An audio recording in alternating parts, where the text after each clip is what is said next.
പ്രിയതകർത്ത സുഹൃത്തുക്കളെ, ഏവർക്കും ടെക്സ്റ്റ് ബുക്കിലേക്ക് സ്വാഗതം. നമ്മളിന്ന് ഭൂമിശാസ്ത്രത്തിൽ ഏതൊക്കെയാണ് ഏറ്റവും പ്രാധാന്യമുള്ള ടോപ്പിക് എന്ന് പഠിക്കാൻ പോവാണ് അല്ലെ. അപ്പൊ നമ്മൾ പരിശോധിക്കുക, ഈ ഭൂമിശാസ്ത്രത്തിന്റെ അടിസ്ഥാന തത്വങ്ങൾ എന്ന് പറയുമ്പോൾ സൂര്യഗ്രഹണം വരും, ചന്ദ്രഗ്രഹണം വരും. ഓക്കെ, അതുകൂടാതെ ഭൂമിശാസ്ത്രത്തിന്റെ അടിസ്ഥാന വിവരങ്ങൾ എന്ന് പറയുമ്പോൾ ഭൂമിയുടെ ഭ്രമണ വേഗത, അതുപോലെ തന്നെ പരിക്രമണ വേഗത, ഭൂമിശാസ്ത്രത്തിന്റെ പിതാവ് തുടങ്ങിയ ബേസിക്സ് ആയിട്ടുള്ള കാര്യങ്ങളാണ്. അതെല്ലാവർക്കും അറിയാമായിരിക്കും, അതിൽ സംശയമൊന്നും വേണ്ട. എങ്കിലും ഒരിക്കൽ കൂടെ ഒന്ന് വായിച്ചിട്ട് പോവാം. ഓക്കെ, ഭ്രമണ വേഗത എത്രയാണ്, ധ്രുവപ്രദേശത്ത് കൂടെയുള്ള ചുറ്റളവ് എത്രയാണ്, ഭൂമധ്യരേഖ പ്രദേശത്തുള്ള ചുറ്റളവ് എത്രയാണ്, അങ്ങനെയുള്ള കാര്യങ്ങൾ ഒന്ന് നമുക്ക് അറിയാമെങ്കിലും എന്തായാലും ഒരിക്കലൊന്ന് വായിച്ചിട്ട് പോകാനായിട്ട് ശ്രമിക്കാം. പിന്നെ ഭൂമിയുടെ ഘടന എന്ന് പറയുമ്പോൾ ഭൂമിയുടെ ഉള്ളറ, ക്രസ്റ്റ് ഉണ്ട്, മാൻഡിലുണ്ട്, കോറുണ്ട്. അത് പഠിക്കുമ്പോൾ അതോടൊപ്പം പഠിക്കേണ്ട മറ്റൊരു ഏരിയയാണ് ഭൂകമ്പം. അപ്പോൾ ഭൂമിയുടെ ഘടന എന്ന് പറയുമ്പോൾ ഭൂമിയുടെ ഉള്ളറയും വരും, അതോടൊപ്പം എന്തും വരും, ഭൂകമ്പവുമായി ബന്ധപ്പെട്ട പ്രധാന വിവരങ്ങളും വരും. അതും ഇമ്പോർട്ടൻ്റ് ആണ്. പിന്നെ അന്തരീക്ഷം എന്ന് പറയുമ്പോൾ അന്തരീക്ഷത്തിന്റെ 4 പാളികളായി വേർതിരിച്ചിരിക്കുന്നു. അന്തരീക്ഷമർദ്ദം, അന്തരീക്ഷമർദ്ദവുമായി ബന്ധപ്പെട്ടാണ് നമ്മൾ കാറ്റുകൾ പഠിക്കേണ്ടി വരിക. ഓക്കെ, അതുമായി ബന്ധപ്പെടുത്തിയാണ് നമ്മൾ അന്തരീക്ഷമർദ്ദവും കാറ്റും സ്വാധീനിക്കുന്ന ഒരു കാര്യമാണ് മഴ. അതായത് ഹനീകരണ രൂപങ്ങൾ, മഴ, മഞ്ഞ് തുടങ്ങിയവ. അത് ഒരുമിച്ച് ഒന്ന് ഓർത്തു വെക്കാനായിട്ട് ശ്രമിക്കുക. അതിൽ തന്നെ ഏറ്റവും പ്രാധാന്യം എന്ന് പറയുന്നത് കാറ്റുകളാണ്. അതിൽ തന്നെ ഏറ്റവും പ്രാധാന്യം എന്താണെന്ന് ചോദിച്ചു കഴിഞ്ഞാൽ എന്താണെടാ, കാറ്റുകളാണ്. PSC പ്രാധാന്യത്തോടുകൂടി ചോദിക്കുന്ന ഒരു മേഖലയാണ് കാറ്റ്. അത് ഒഴിവാക്കാൻ പാടില്ല, അത് ഉറപ്പായും പഠിച്ചിരിക്കണം. ഓരോ പ്രദേശത്ത് വീശുന്ന ഉഷ്ണക്കാറ്റുകളുണ്ട്, ശൈത്യക്കാറ്റുകളുണ്ട്. ശൈത്യക്കാറ്റാണ് വളരെ കുറവുള്ളത്, ഉഷ്ണക്കാറ്റാണ് കൂടുതലുള്ളത്. അതുകൊണ്ട് തന്നെ അവയുടെ പ്രത്യേകതയും നമ്മൾ പഠിച്ചു വെക്കുക. അപരനാമങ്ങൾ, ഫോർ എക്സാമ്പിൾ യൂറോപ്യൻ ചിനൂക്ക, ഡോക്ടർ, ഹാർമറ്റൺ എന്നറിയപ്പെടുന്നു അല്ലെ. അങ്ങനെയുള്ള പ്രധാനപ്പെട്ട കാര്യങ്ങൾ പഠിച്ചു വെക്കുക. പിന്നെ താപനിലയും ഋതുക്കളും എന്ന് പറയുമ്പോൾ ബേസിക്സ് ആയിട്ട് സമുദ്രത്തിന്റെ ശരാശരി താപനില 17, അതൊക്കെ നമുക്ക് അറിയാവുന്നതാണ് അല്ലെ. പിന്നെ ആഗോള പ്രശ്നങ്ങളായിട്ട് നമ്മൾ പറയേണ്ടത് ഒന്ന് ആഗോളതലത്തിലെ ആഗോളമർദ്ദം, ആഗോള താപനം. അതിൽ ഏറ്റവും പ്രാധാന്യം ആഗോള താപനമാണ്. ആഗോള താപനത്തിന്റെ കാരണങ്ങൾ, ഹരിതഗൃഹ പ്രഭാവം എന്താണ്, ഹരിതഗൃഹ പ്രഭാവവുമായി ബന്ധപ്പെട്ട അന്താരാഷ്ട്ര ഉടമ്പടി എന്താണ്, മനസ്സിലായോ? ആഗോള താപനത്തിന് കാരണമായ വാതകങ്ങൾ നിയന്ത്രിക്കുന്നതിനുള്ള സമ്മേളനം എന്താണ്, ഓസോൺ പാളി സംരക്ഷിക്കുന്നതിനുള്ള സമ്മേളനം എന്താണ്, അത്തരം കാര്യങ്ങൾ ഇവിടെ ഫോക്കസ് ചെയ്യണം. ഓസോൺ പാളി, ആഗോള താപനം ഒരുമിച്ച് പഠിച്ചുറപ്പിക്കുക. ക്യോട്ടോ പ്രോട്ടോക്കോൾ ആണ് ഏറ്റവും ഇമ്പോർട്ടൻ്റ് എന്ന് പറയുക. പിന്നെ വിവിധതരം മലിനീകരണങ്ങളുണ്ട്, അത് SCERT പുസ്തകമാണ്. SCERT പുസ്തകത്തിൽ എന്താണ്, കാറ്റ് മലിനീകരണമുണ്ട്, അന്തരീക്ഷ മലിനീകരണമുണ്ട്, അതുപോലെ തന്നെ മണ്ണ് മലിനീകരണമുണ്ട്, അതുപോലെ തന്നെ ജലമലിനീകരണമുണ്ട്. അതിൽ ഏറ്റവും പ്രാധാന്യത്തോടുകൂടി സിലബസിൽ ഉൾക്കൊള്ളിച്ചിരിക്കുന്നത്, PSC ചോദ്യങ്ങൾ പ്രതീക്ഷിക്കുന്നത് അന്തരീക്ഷ മലിനീകരണമാണ് കേട്ടോ. പിന്നെ മാപ്പുകൾ പഠിക്കുമ്പോൾ മാപ്പുകളുടെ കാറ്റഗറി ഉറപ്പായിട്ടും പഠിക്കണം. അതായത് ഫിസിക്കൽ മാപ്പുണ്ട്, കൾച്ചറൽ മാപ്പുണ്ട്, തീമാറ്റിക് ഭൂപടങ്ങളുണ്ട് അല്ലെ. യെസ്, ആ മാപ്പുമായി ബന്ധപ്പെട്ട് പഠിക്കുമ്പോഴാണ് നമുക്ക് എന്ത് ആവശ്യമായി വരിക, അക്ഷാംശ രേഖാംശം ആവശ്യമായി വരിക. ഓക്കെ, അപ്പോൾ അക്ഷാംശ രേഖ നമ്മൾ ഭൂമിയുടെ ഘടന പഠിക്കുമ്പോൾ പഠിക്കും, എങ്കിലും അവിടെ മാപ്പുകളുമായി ബന്ധപ്പെടുത്തി പഠിക്കുവാനാണ് അക്ഷാംശ രേഖകൾ കൂടുതൽ പ്രാധാന്യമുള്ളത്. പിന്നെ അതുമായി ബന്ധപ്പെട്ട മാപ്പുകളിൽ സൂചിപ്പിക്കുന്ന വിവരങ്ങളുണ്ട് അല്ലെ, ചിഹ്നങ്ങളും കളറുകളും ഉണ്ട്. ചിഹ്നങ്ങൾ PSC അധികം ചോദിച്ചു കണ്ടിട്ടില്ല, എന്നാൽ കളറ് ചോദിച്ചു കണ്ടിട്ടുണ്ട്. ഇപ്പോ പർവ്വതം സൂചിപ്പിക്കുന്ന നിറം എന്താണ്, തവിട്ടാണ് അല്ലെ. കോണ്ടൂർ രേഖകൾ തവിട്ടാണ് അല്ലെ. അതുപോലുള്ള കാര്യങ്ങൾ. ഇപ്പോൾ സസ്യജാലങ്ങളെ സൂചിപ്പിക്കുന്നതാണെങ്കിൽ പച്ച നിറമാണ്, കൃഷിയിടങ്ങളെ സൂചിപ്പിക്കുന്നത് മഞ്ഞ നിറമാണ്. ആ ഒരു കാറ്റഗറി ചേരുംപടി ചേർക്കാൻ പോലും ചോദിച്ചിട്ടുണ്ട്, അത് പഠിച്ചുറപ്പിക്കണം. ഓക്കെ, വിദൂര സംവേദനവുമായി ബന്ധപ്പെട്ട 3 തരം വിദൂര സംവേദനമുണ്ട് അല്ലെ. ഭൂപ്രതലത്തിലെ വിദൂര സംവേദനമുണ്ട്, ആകാശീയ വിദൂര സംവേദനമുണ്ട്. ആകാശീയ വിദൂര സംവേദനം തന്നെ രണ്ടായിട്ട് നമുക്ക് കാറ്റഗറൈസ് ചെയ്യാം. ഒന്ന് ബലൂൺ അല്ലെങ്കിൽ വിമാനത്തിലൂടെയുള്ളതും, 2 എന്താണ്, ഉപഗ്രഹ വിദൂര സംവേദനം. ആ ഒരു കാറ്റഗറൈസേഷൻ പഠിക്കുക. അതുമായി ബന്ധപ്പെടുത്തി GPS-ന്റെ പ്രാധാന്യം പഠിക്കുക. അതാണ് ഭൂമിശാസ്ത്രപരമായ വിവര സംവിധാനം എന്ന് പറയുക. ഇനി മഹാസമുദ്രങ്ങളിൽ ഏറ്റവും പ്രാധാന്യം PSC കഴിഞ്ഞ 2-3 വർഷങ്ങളിൽ ചോദിച്ചത് മഹാസമുദ്രത്തിന്റെ വിസ്തൃതി, ആഴം.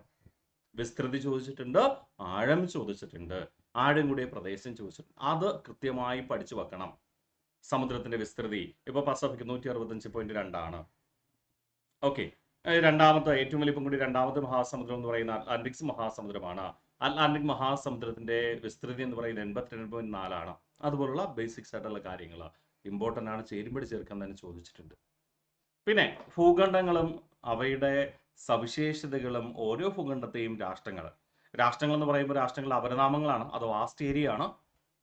എല്ലാം നമ്മൾ കാണാപിടിക്കാൻ ചിലപ്പോൾ പറ്റിയെന്ന് വരില്ല. ലോകരാഷ്ട്രങ്ങൾ അവരുടെ സവിശേഷതകളും ചോദിക്കുമ്പോൾ ലോകത്ത് 195 രാജ്യങ്ങളുണ്ട്, അവയുടെ എല്ലാ വിശേഷണങ്ങളും പഠിക്കാൻ പറ്റില്ല. ഏറ്റവും പ്രധാനമെന്ന് തോന്നുന്ന കാര്യങ്ങൾ ഒന്ന് വായിച്ചു വെക്കുക, പഠിക്കാൻ നിൽക്കരുത്, ഒന്ന് വായിച്ചു വെക്കുക, 2-3 തവണ വായിച്ചു വെക്കുക. ഓപ്ഷൻ കാണുമ്പോൾ നമുക്ക് എന്ത് ചെയ്യാം, എലിമിനേറ്റ് ചെയ്ത് ആൻസറിലേക്ക് പോകാൻ പറ്റും. പിന്നെ ഇന്ത്യൻ ഭൂപ്രകൃതിയും കേരള ഭൂപ്രകൃതിയും ഒരുപോലെയാണ്. ആദ്യം ഭൂപ്രകൃതിയുടെ സവിശേഷതകൾ പഠിക്കണം അല്ലേ. അത് ഇപ്പോൾ ഭൂപ്രകൃതി പഠിക്കുമ്പോൾ തന്നെ ഭൂപ്രകൃതി എന്ന് പറയുമ്പോൾ എന്തൊക്കെ നമ്മളിവിടെ പഠിക്കേണ്ടി വരാടാ? ഉത്തരപർവ്വത മേഖല, ഉത്തരമഹാസമുദ്രം, ഉപദ്വീപീയ പീഠഭൂമി, തീരസമതലങ്ങൾ അല്ലേ, തീരപ്രദേശം പഠിക്കണം, പിന്നെ ദ്വീപുകൾ പഠിക്കണം. പിന്നെ നമ്മൾ അത് കഴിഞ്ഞിട്ട് നമ്മൾ എന്താ നദികൾ പഠിക്കേണ്ടി വരും. നദികൾ പഠിക്കുമ്പോൾ ഹിമാലയൻ നദികളും ഉപദ്വീപീയ നദികളും സെപ്പറേറ്റ് ചെയ്ത് പഠിക്കണം.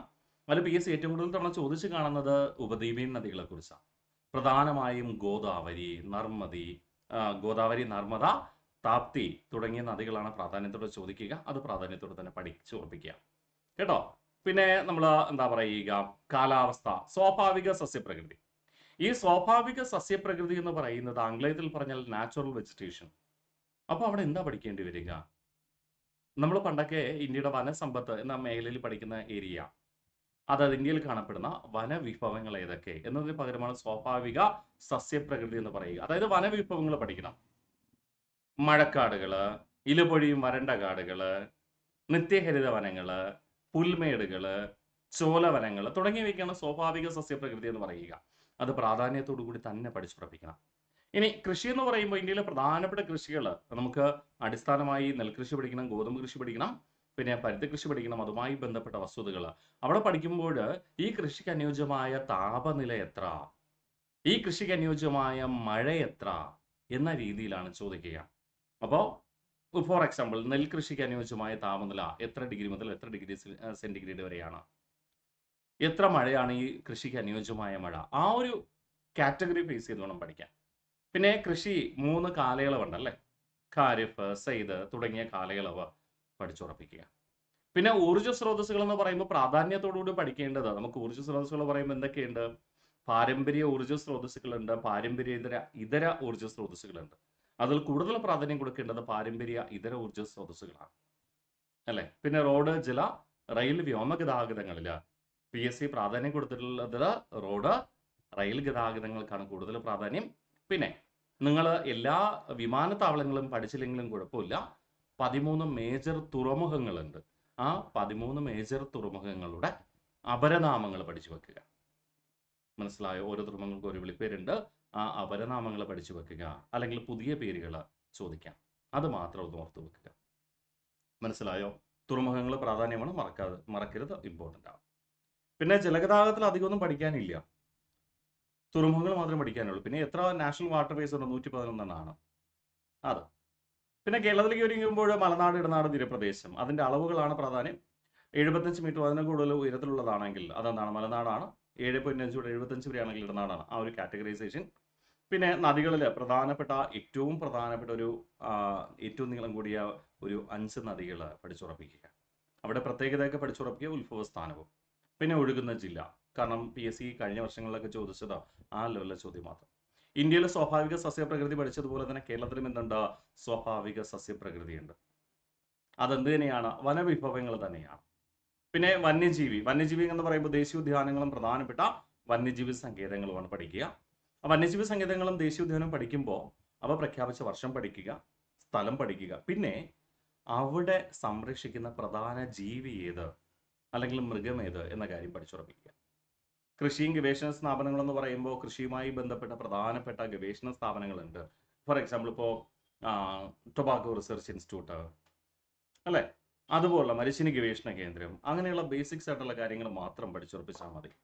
ധാതുക്കളും വ്യവസായം എന്ന് പറയുമ്പോഴും അവിടെ പഠിക്കേണ്ടി വരുന്നത് കേരളത്തിലെ പ്രധാനപ്പെട്ട വ്യവസായ സ്ഥാപനങ്ങളുണ്ട്, അർദ്ധ സർക്കാർ സ്ഥാപനങ്ങളും അവയുടെ ആസ്ഥാനങ്ങളും.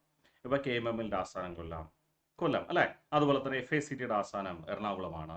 അങ്ങനെയുള്ള സ്ഥാപനങ്ങളും ആസ്ഥാനങ്ങളുമാണ് ചേരുംപടി ചേർക്കാൻ ചോദിക്കാം. ഊർജ്ജ സ്രോതസ്സുകൾ, അതിൽ തന്നെ പാരമ്പര്യേതര ഊർജ്ജ സ്രോതസ്സിന് കുറച്ച് പ്രാധാന്യം കൊടുക്കാനായിട്ട് ശ്രമിക്കുക. റോഡ്, ജല, റെയിൽ, വ്യോമഗതാഗതത്തിൽ കേരളത്തെ സംബന്ധിച്ചിട്ട് 4 എയർപോർട്ട് ഉണ്ട് അല്ലേ? ആ 4 എയർപോർട്ടും ആരംഭിച്ച വർഷവും പഠിക്കുക. ജലഗതാഗതത്തിൽ അധികമൊന്നും പഠിക്കാനില്ല. നാഷണൽ വാട്ടർ വേ 3 മാത്രം പഠിക്കാനുണ്ട്. കൊല്ലം മുതൽ കോട്ടപ്പുറം, ദെൻ കോഴിക്കോട്. അതിന്റെ നീളം പഠിച്ചു വെക്കുക. 5 ദേശീയ ജലപാതകളുടെയും, കേരളത്തിൽ കാണപ്പെടുന്ന 5 ദേശീയ ജലപാതയുണ്ട്, അതിന്റെ നീളം കിലോമീറ്ററിൽ ഒന്ന് പഠിച്ചു വെക്കുക. പിന്നെ റോഡ് ഗതാഗതത്തിൽ 11 ദേശീയപാതകൾ ഉണ്ടടാ. ആ 11 ദേശീയപാതകളും ബന്ധിപ്പിക്കുന്ന സ്ഥലങ്ങൾ പഠിച്ചു വെക്കണം. ഈ ദേശീയപാതകൾ പഠിക്കുന്നതോടൊപ്പം ഭൂപ്രകൃതിയുമായി ബന്ധപ്പെടുത്തിക്കൊണ്ട് ചുരങ്ങളും ആ ചുരത്തിലൂടെ കടന്നു പോകുന്ന ദേശീയപാത ഏതാണെന്നും ഓർത്തു വെക്കണം. ചുരങ്ങളും ആ ചുരങ്ങളിലൂടെ കടന്നു പോകുന്ന ദേശീയപാത ഏതെന്നും മതി. റെയിൽ ഗതാഗതമൊന്നും, കേരളത്തിന്റെ റെയിൽ ഗതാഗതമൊന്നും അങ്ങനെ ഡീപ്പായിട്ടൊന്നും പോയിട്ടില്ല കഴിഞ്ഞ വർഷങ്ങളിലൊന്നും തന്നെ. ഏറ്റവും കൂടുതൽ പ്രാധാന്യം ജലഗതാഗതത്തിന് നൽകിയിരുന്നു. പിന്നെ റോഡ് ഗതാഗതത്തിൽ തന്നെ ദേശീയ പാതകൾ ബന്ധിപ്പിക്കുന്ന സ്ഥലങ്ങളാണ് ചോദിച്ച് കാണുക. പിന്നെ ചുരങ്ങളുമായി ബന്ധപ്പെട്ട ഏത് ദേശീയപാതയാണ് കടന്നു പോകുന്നത്. അപ്പൊ ഞാനിവിടെ പറഞ്ഞു വരുന്നത്, അവസാന നിമിഷം നമ്മൾ പ്രാധാന്യം കൊടുക്കേണ്ട കാര്യം, നമുക്ക് ഒരുപാട് സോഴ്സസ് കിട്ടും. നമ്മുടെ ഏറ്റവും വലിയ പ്രശ്നം എന്ന് പറഞ്ഞു കഴിഞ്ഞാൽ, ഓരോ സബ്ജക്റ്റുമായിട്ട് പുതിയ പുതിയ പുസ്തകങ്ങൾ ഇറങ്ങുമ്പോൾ നമ്മൾ ഒത്തിരി പുസ്തകങ്ങൾ ഇപ്പോഴും വാങ്ങിച്ചിട്ടുണ്ടാവും അല്ലേ? ആ പുസ്തകങ്ങളൊന്നും ഇതുവരെ വായിച്ച് തീർന്നിട്ടുണ്ടാവില്ല. കാരണം നമ്മൾ വിചാരിക്കും, ഒരു 5 ദിവസം കൊണ്ട് ജോഗ്രഫി പഠിച്ച് തീർക്കണം എന്ന് വിചാരിച്ചിട്ട് പഠിച്ച് തീരുമോ? തീരില്ല. കാരണം നമ്മൾ ഒരൊറ്റത്തുനിന്നങ്ങ് വായിക്കുമ്പോൾ വായിച്ച് തീരത്തുന്നില്ല അല്ലേ? വായിച്ച് തീരുന്നില്ല. അതുകൊണ്ട് നിങ്ങൾ ചെയ്യേണ്ട ഏറ്റവും പ്രാധാന്യമുള്ള കാര്യങ്ങളാണ് ഞാനിവിടെ ഡിസ്കസ് ചെയ്യുന്നത്. പ്രാധാന്യമില്ലാത്ത ഒരുപാട് കാര്യങ്ങൾ അതിനകത്ത് ഉണ്ടാവും. അതൊന്നും നമുക്ക് ആവശ്യമില്ല. ഏറ്റവും പ്രധാനപ്പെട്ട കാര്യങ്ങൾ, PSCയുടെ ചോദ്യം, കഴിഞ്ഞ വർഷങ്ങളിലെ ചോദ്യം അനലൈസ് ചെയ്ത് കഴിഞ്ഞാൽ വളരെ ചുരുക്കി കാര്യങ്ങളെ പഠിക്കാനുള്ളൂ. അപ്പൊ നിങ്ങൾ പഠിക്കുന്നതോടൊപ്പം മുൻവർഷ ചോദ്യങ്ങൾ ഉറപ്പായിട്ടും പ്രാക്ടീസ് ചെയ്യാം. ദിവസങ്ങൾ ഓരോ ദിവസവും കഴിഞ്ഞ് പോയിക്കൊണ്ടിരിക്കുന്നു. നമുക്ക് കഴിഞ്ഞുപോയ ദിവസങ്ങൾ തിരിച്ചു പിടിക്കാൻ പറ്റില്ല. അതുകൊണ്ട് പ്രിയ ഉദ്യോഗാർത്ഥികളെ, കൃത്യമായി തന്നെ പഠിച്ചു പോകണം. അതിൽ ഒരു വിട്ടുവീഴ്ച ഉണ്ടാകരുത്. കൃത്യമായി നിങ്ങൾ പഠിച്ചു പോയി കഴിഞ്ഞാൽ നിങ്ങൾക്കത് റിവിഷൻ ചെയ്ത് ഉറപ്പിക്കാൻ സമയം കിട്ടും. റിവിഷൻ ചെയ്ത് ഉറപ്പിച്ചാൽ തീർച്ചയായിട്ടും ഏറ്റവും മികച്ച ജോലി തന്നെ നിങ്ങൾക്ക് നേടിയെടുക്കുവാനും കഴിയും. അതിൽ അപ്പീലൊന്നുമില്ല, ഭാഗ്യവും ഇല്ല. നമ്മുടെ പ്രവർത്തനം എന്താണോ, നമ്മുടെ പ്രവർത്തനത്തിന്റെ ഫലമാണ് നമുക്ക് ലഭിക്കുക. വിജയത്തിലേക്ക് എളുപ്പമാർഗ്ഗവും ഇല്ല. നമ്മൾ പഠിക്കണം. പഠിക്കുമ്പോൾ നമ്മൾ സെലക്ട് ചെയ്യണം എന്ത് പഠിക്കണം, എന്ത് പഠിക്കണ്ട. ഇപ്പൊ നിങ്ങളൊരു റാങ്ക് ഫയൽ എടുത്തു കഴിഞ്ഞാൽ ഈ ഒരു 60 ദിവസം കൊണ്ട് വായിച്ച് തീരുമോ? തീരത്തില്ല. അപ്പൊ നമ്മൾ സെലക്റ്റീവ് ആകണം. എങ്ങനെ സെലക്റ്റീവ് ആകും? PSCയുടെ കഴിഞ്ഞ 2 വർഷത്തെ ചോദ്യങ്ങൾ വിശകലനം ചെയ്താൽ നമുക്ക് സെലക്റ്റീവ് ആയിട്ട് പഠിക്കാൻ പറ്റും. അതിനുവേണ്ടി മുൻവർഷ ചോദ്യങ്ങൾ നമ്മൾ പ്രാക്ടീസ് ചെയ്യണം. പ്രാക്ടീസ് ചെയ്യുമ്പോൾ ഇന്ന ചോദ്യങ്ങൾ നമുക്ക് അനലൈസ് ചെയ്യാൻ പറ്റും.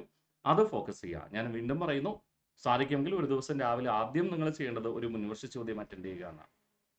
ഒരു മുൻവർഷ ചോദ്യം അറ്റൻഡ് ചെയ്തതിന് ശേഷം മാത്രം പഠിച്ചു തുടങ്ങുക. കാരണം മുൻവർഷ ചോദ്യങ്ങൾ അറ്റൻഡ് ചെയ്യുമ്പോൾ ഏതൊക്കെ മേഖലയാണോ നിങ്ങൾക്ക് വീക്ക്, അല്ലെങ്കിൽ നിങ്ങൾക്ക് അറിയാത്ത കാര്യങ്ങൾ നിങ്ങൾക്ക് അറിയാൻ പറ്റും അല്ലേ? ആ ഒരു ഭാഗം പഠിച്ചുറപ്പിച്ച് മുന്നോട്ട് പോകണം. അത് തന്നെയാണ് പ്രാധാന്യം. മനസ്സിലായോ? അപ്പോൾ പ്രാധാന്യം മനസ്സിലാക്കി തന്നെ പഠിച്ചുറപ്പിക്കുക. ഓക്കെ, നിങ്ങൾക്ക് പ്രാധാന്യം മനസ്സിലാക്കി പഠിക്കാൻ ചിലപ്പോൾ സ്വയം നിങ്ങളുടെ കയ്യിൽ നോട്ടുണ്ട് എങ്കിൽ നിങ്ങൾക്ക് ധൈര്യമായിട്ട് പഠിക്കാം. ഇല്ല, നോട്ടില്ല, എനിക്ക് റിവിഷൻ, അവസാനമായിട്ട് റിവിഷന് വേണ്ടിയിട്ട് എന്താ വഴി? നിങ്ങൾക്ക് സ്വയം റിവിഷൻ ചെയ്യാൻ ടെൻഷനൊന്നും വേണ്ട. പിന്നെ നിങ്ങൾക്ക് വേണമെങ്കിൽ ടെക്സ്റ്റ് ബുക്കിൻ്റെ പെയ്ഡ് ക്ലാസ് ഉണ്ട്, നിങ്ങൾക്ക് അതിലേക്ക് ജോയിൻ ചെയ്യാം. അതുപോലെ ഡിഗ്രി ലെവലാണെങ്കിലും ശരി, 10th ലെവലാണെങ്കിലും ശരി, നിങ്ങൾക്ക് പ്രയോജനപ്പെടുത്താം. റിവിഷൻ കോഴ്സും ഉണ്ട്, ആൾറെഡി കഴിഞ്ഞ ക്ലാസ്സുകളും ഉണ്ട്. എഡ്യൂക്കേറ്റേഴ്സ് ഇതെല്ലാം കൂടെ കൺക്ലൂഡ് ചെയ്ത നോട്ടായിരിക്കും നിങ്ങൾക്ക് PDF ആയിട്ട് തരിക, ക്ലാസ്സിൽ പഠിപ്പിക്കുന്ന നോട്ട്. ആ നോട്ട് നിങ്ങൾ വായിച്ച് റിവിഷൻ എക്സാം കൂടെ അറ്റൻഡ് ചെയ്ത് കഴിഞ്ഞാൽ നിങ്ങൾക്കത് ഏറെ പ്രയോജനം ചെയ്യും. അപ്പോൾ രാജേഷ് എന്ന കൂപ്പൺ കൂടി ഉപയോഗിച്ചുകൊണ്ട് ഡിഗ്രി ലെവൽ റിവിഷൻ കോഴ്സും കംപ്ലീറ്റഡ് കോഴ്സും ഒരുമിച്ച് പർച്ചേസ് ചെയ്യാം 1999 രൂപയ്ക്ക്. ഇനി 10th ലെവൽ കോഴ്സ് ആണെങ്കിൽ റിവിഷൻ കോഴ്സും കംപ്ലീറ്റഡ് കോഴ്സും ചേർത്ത് നിങ്ങൾക്ക് രാജേഷ് എന്ന കൂപ്പൺ കോഡ് ഉപയോഗിച്ചുകൊണ്ട് 999 രൂപയ്ക്ക് പർച്ചേസ് ചെയ്യാം. GK മാത്രം മതി എന്നുണ്ടെങ്കിൽ രാജേഷ് എന്ന കൂപ്പൺ കോഡ് ഉപയോഗിച്ചുകൊണ്ട് 999 രൂപയ്ക്കും, കറണ്ട് അഫയേഴ്സ് മാത്രമാണ് മതിയെങ്കിൽ നിങ്ങൾക്ക് രാജേഷ് എന്ന കൂപ്പൺ കോഡ് ഉപയോഗിച്ചുകൊണ്ട് 399 രൂപയ്ക്കും പർച്ചേസ് ചെയ്യാം. ഇനി മലയാളം മാത്രം മതിയെങ്കിലോ രാജേഷ് എന്ന കൂപ്പൺ കോഡ് ഉപയോഗിച്ചുകൊണ്ട് 499 രൂപയ്ക്കും പർച്ചേസ് ചെയ്യാനായിട്ട് കഴിയും.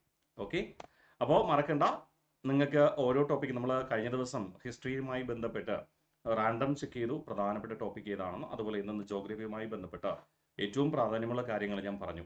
സിലബസിൽ ഏതെങ്കിലും ഒഴിവാക്കുക എന്നല്ല നമ്മളിവിടെ ഹോട്ട് ടോപ്പിക്സ് എന്നതുകൊണ്ട് ഉദ്ദേശിക്കുക.